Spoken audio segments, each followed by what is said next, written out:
Bienvenue, nous sommes Simon et Daria, pasteurs principaux de l'église EPP, et nous sommes heureux de pouvoir bâtir l'église aux côtés d'une équipe formidable.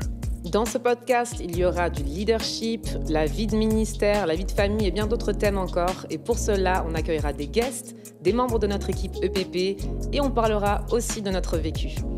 Dans le panier, nous trouvons toutes sortes de pensées innovantes, des astuces pratiques et l'encouragement pour ta vie et pour ton ministère. Si tu n'es pas encore abonné, je t'invite à le faire dès maintenant. Et si tu aimes et apprécies ce contenu, n'hésite surtout pas à le partager dans ton entourage. Ça commence maintenant.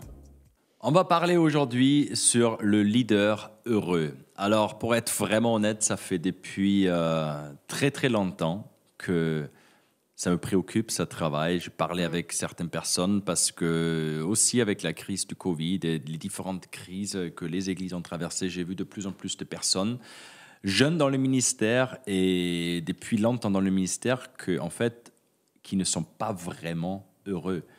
Et je voulais parler parce que nous, avec l'Église, on dit aussi toujours que cette vie est belle. Mais en tant que leader, ça nous concerne aussi.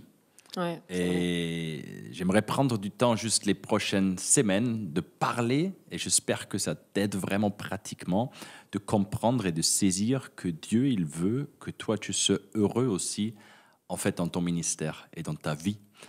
Et que être leader ne veut pas dire être malheureux, quoi. Mais je ne sais pas comment ça c'est pour toi, mais souvent, on le voit qu'à l'église, les personnes, quand on dit cette vie est belle, ils pensent des fois que c'est superficiel ou c'est pas profond. Ouais. Surtout qu'en fait, à l'EPP, c'est vrai que c'est un peu notre slogan quand même, cette vie est belle.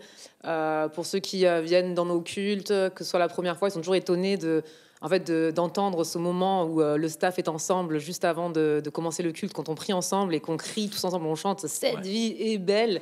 Et c'est vrai que c'est devenu un vrai slogan de nos équipes, leaders EPP. Est-ce que c'est un dimanche comme un autre ? Voilà, exactement. Non, voilà, cette vie est belle. Et en fait, c'est vraiment un slogan, mais au final, ça veut dire quoi concrètement ? C'est-à-dire que cette vie est belle, c'est pas juste une jolie phrase, c'est pas juste un statement qu'on a en tant qu'EPP sans qu'il y ait vraiment une profondeur, mais il y a toute une réalité, une vérité qu'il y a derrière et qu'on aimerait vraiment voir ensemble aujourd'hui. Le truc, c'est que je me dis que en fait, cette vie est belle, ça peut paraître super contradictoire par rapport à la souffrance qu'on a dans le monde. Et pour être très honnête, je veux dire, combien de fois on a vu des pasteurs pas vraiment heureux, combien de fois nous-mêmes on est passé par des moments difficiles en tant que pasteur, en tant que leader, et même si on voit un peu plus loin avec les chefs d'entreprise ou des personnes qui ont des responsabilités, qui sont pas forcément heureux. Alors j'ai l'impression qu'il y a une genre de contradiction entre notre slogan « Cette vie est belle » et parfois la dureté du monde. Alors la question que je me pose aujourd'hui ou que j'aimerais aussi lancer, c'est est-ce qu'un pasteur peut être vraiment heureux ? Est-ce que quelqu'un qui, pas forcément un pasteur, mais quelqu'un qui est leader, par exemple, leader de groupe de maison ou leader d'un projet ou si quelqu'un a sa propre entreprise ou un projet, voilà, tout simplement, est-ce qu'il peut être vraiment heureux dans son leadership ? Est-ce que c'est quelque chose de possible ? J'ose te croire que c'est possible. C'est bien. Non, mais franchement, je suis convaincu même que c'est possible. Parce que Dieu, il n'est pas venu pour rien. Et nous, on a une comment je peux dire ça ?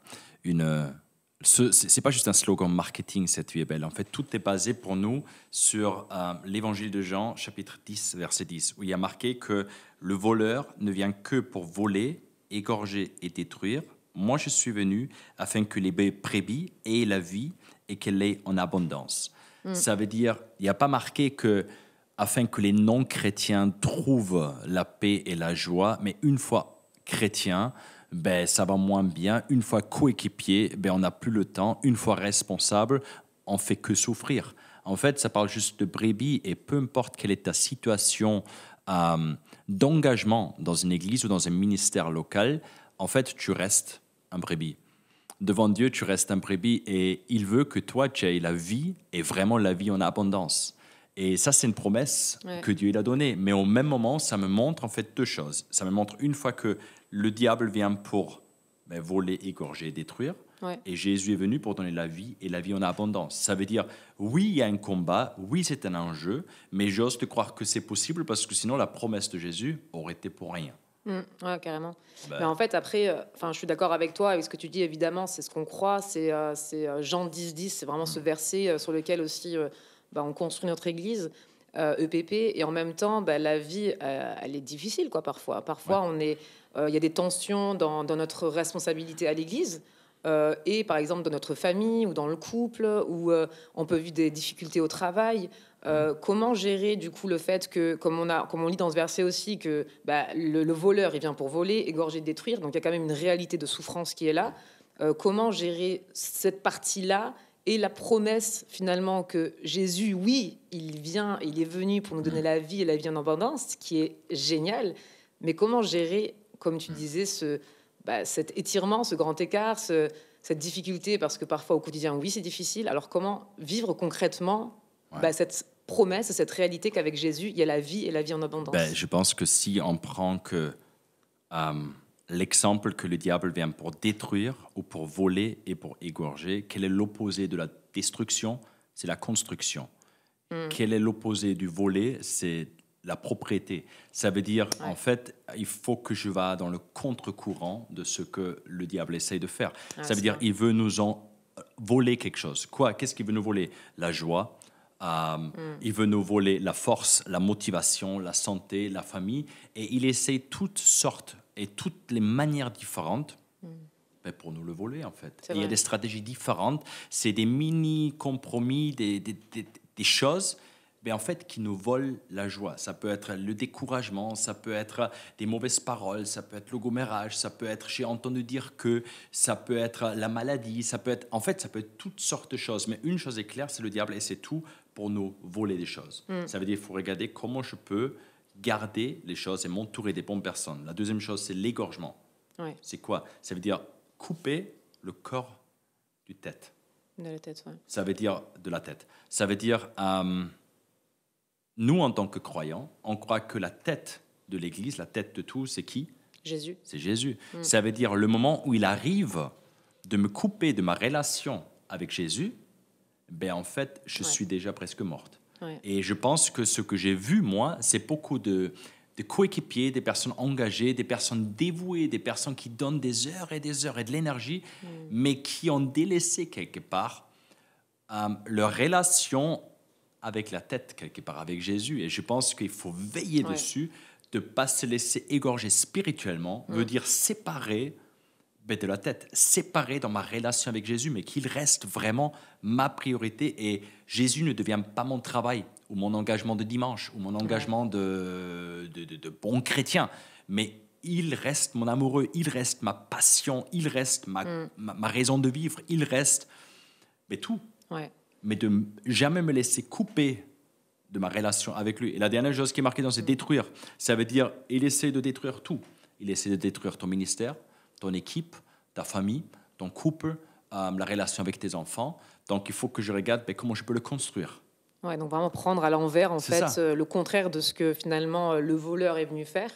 Donc ça, c'est vraiment trop bon de se dire ça. Et quand tu parlais de ta relation, de la relation avec Jésus, c'est vrai que quand on regarde dans notre propre vie, quand je me souviens de toutes ces années où on est passé par des temps difficiles, que ce soit la maladie, que ce soit vraiment des moments difficiles dans la famille, avec les enfants, et c'était vraiment compliqué. Et je me souviens combien c'était primordial, parce qu'en parallèle, en fait, on construisait l'église EPP. En parallèle, on était en plein développement de l'église EPP. On était un peu plus jeunes que maintenant, mais c'est vrai qu'une chose qui nous a vraiment aidé à ce moment-là, c'est de garder, on va dire, le feu de cette relation personnelle avec Jésus.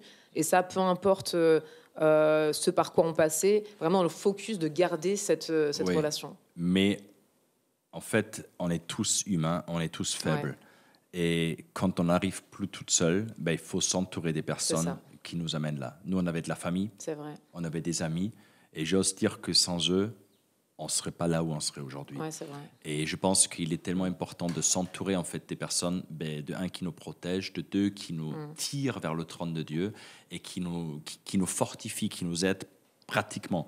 Mais alors, j'aimerais être très pratique, quoi. Alors, comment on peut éviter de détruire? Comment on peut éviter de perdre la joie, en fait, de servir Jésus? Peut-être toi, tu l'as déjà vécu toi-même dans ton ministère, peu importe dans quel domaine, dans quel service, dans quel projet tu es engagé. Mais nous, on veut se battre et on veut tout faire pour que toi, tu puisses servir Dieu d'une manière heureuse. Et que toi, tu sois heureux et que tu peux vraiment vivre avec passion ta foi et ton ministère. Et ce que on a découvert, c'est, on va dire, trois grands domaines où souvent il y a un déséquilibre qui rentre dedans, où en fait, ben, le diable, il arrive aussi de nous fracasser un peu. C'est une fois la gestion de priorité. Ouais. Ça veut dire, la Bible nous dit, cherchez d'abord mon royaume. Et on voit très vite qu'on n'est pas juste victime de nos circonstances, mais toi et moi, on fixe notre agenda en fait. Et quand je ne fixe plus les priorités au bon endroit, en fait, ma vie perd l'équilibre. Et c'est comme si vous faites le permis, vous apprenez que vous allez là dans un virage où vous regardez. Ça veut dire que c'est tellement important de regarder là où il faut regarder. Quand tu roules dans la voiture et tu regardes le téléphone, automatiquement, tu dévies un peu de ta trajectoire. Et je pense qu'il est tellement important que les priorités sont au bon endroit. Donc, si on regarde nos priorités en tant que croyants et en tant que responsables aussi, c'est quoi? La première des priorités, c'est Dieu. Ouais. Alors vraiment, ma relation avec mon Dieu. Ce n'est pas mon ministère, c'est vraiment moi et Dieu. La deuxième chose, c'est ma famille. Combien de personnes j'ai vues qui ont laissé leur famille à l'autel de sacrifice pour le ministère, au nom de Dieu. Ouais. Mais en fait, il y a ma relation avec Dieu, il y a les personnes que Dieu m'a confiées, veut dire d'abord ma famille. La Bible nous dit ce fameux verset, à quoi ça te sert de gagner tout le monde si tu ne prends même pas soin des siens? Tellement vrai. Et je pense que la famille, je mets deux catégories. Le couple, pour ceux qui sont mariés, et les enfants. Certaines, dès qu'ils ont des enfants, ils vivent que pour les enfants. Et j'aimerais te dire quelque chose. Les enfants vont quitter la maison un jour, construis ton couple. Évidemment, tu construis tes enfants et tu vas t'investir dans tes enfants et tu donnes tout ce que tu as. Mais ne remplace jamais la relation avec ton partenaire où tu as fait une promesse jusqu'à ce que la mort nous sépare avec la relation avec tes enfants. Ouais. Mais construire son couple, vraiment d'être marié heureux. Et après, ses enfants, que les enfants kiffent la vie avec toi, quoi. Vraiment. Ouais, et la dernière chose, ben, c'est en fait après le ministère que Dieu m'a confié. Ça veut dire la priorité, c'est moi et Dieu. Et si je remarque que dans ma relation avec Dieu, de l'intérieur, je commence d'être vide, ben mon ministère devient un grand écart, ça devient juste une pression, une performance, et même l'impact n'est plus le même. Un jour, ça va se déchirer. Ça veut dire veiller sur ma relation avec Dieu, veiller sur mon couple, veiller sur mes enfants et ma famille, et après veiller sur mon ministère. Ouais, ça c'est très bon ça. Ouais. Et puis après, il y a aussi un deuxième point, une deuxième application qu'on aimerait te donner aujourd'hui, c'est la gestion du temps. On sait combien c'est pas évident de gérer son temps, que ce soit dans les différents domaines, dans son temps avec Dieu, dans son temps avec sa famille ou dans son temps dans son ministère. Et c'est pour ça qu'on veut vraiment te proposer cette formule qui s'appelle SMART. Le S pour spécifique, le M pour mesurable, le A pour atteignable, le R pour réaliste et le T pour temporellement défini. Quand on gère son temps, la gestion de son temps dans tous les domaines qui sont importants pour notre vie, eh bien, c'est beaucoup moins frustrant et on est beaucoup plus heureux et on arrive à atteindre aussi en fait nos objectifs en fait. Ouais, parce que si je veux que l'année prochaine on ait 4000 personnes, mais aujourd'hui on est juste 20, ben c'est très frustrant quoi. Ouais, c'est ça. Sauf si le réveil et le ciel s'ouvre et ce qu'on prie et ce qu'on croit, mais on veut se fixer les objectifs réaliste. Et ça ne veut pas dire de ne pas avoir un grand rêve pour un grand Dieu. Donc, on est vraiment là pour pouvoir rêver grand. Mais en même temps, il faut que nos objectifs soient smart, soient vraiment atteignables. Et dans ta vie, vraiment, que tu regardes que peu importe dans quel domaine, si c'est dans ton ministère, si c'est dans ton planning familial, si c'est dans un déménagement, si ça, c'est peu importe en quoi, mais de se dire, on veut définir nos projets de manière smart. Intelligent vraiment. Ouais. Et la dernière chose, c'est la gestion de l'argent. Combien de responsables je rencontre qui sont quelque part écrasés avec vraiment un joug financier, entre autres aussi. Et je sais que nous passons par une crise avec forte inflation et augmentation de prix, mais j'aimerais vraiment t'encourager de regarder comment tu peux gérer ton argent d'une manière que ce n'est pas toi qui cours derrière l'argent, mais l'argent, Dieu nous l'a confié pour bien le gérer. Et il y a une règle tout simple, elle n'est même pas marquée dans la Bible, mais c'est un principe ultra simple. La règle s'appelle le 70-30. Veut dire 10% pour Dieu, 10% pour investir, offrande spéciale, plan de retraite, épargner, 10% pour une réserve en urgence et vivre avec 70%. Nous croyons qu'en tant qu'Église, en tant que chrétien, on n'est pas voué à vivre uniquement dans la pauvreté. Peut-être il y a des périodes où on va passer par des périodes de pauvreté et Jésus reste notre priorité. Mais je crois qu'on est tous là pour porter des fruits, pour pouvoir bénir aussi d'autres personnes et d'attaquer aussi son domaine de finances d'une manière très claire et avec les priorités au bon endroit. Ça, c'était quelques points qu'on aimerait te donner. Aujourd'hui, pour ce premier épisode de notre podcast, on espère que ces quelques pensées, ils t'aident d'une manière très concrète, pratique, afin que toi, tu puisses être vraiment un leader heureux dans le domaine là où Dieu t'a placé. Exactement. On se dit à bientôt. À bientôt. Merci d'avoir écouté notre podcast. Nous espérons que ça t'aidera concrètement. N'oublie pas de t'abonner pour ne rater aucun message. On te souhaite une bonne journée et n'oublie jamais, cette vie est belle.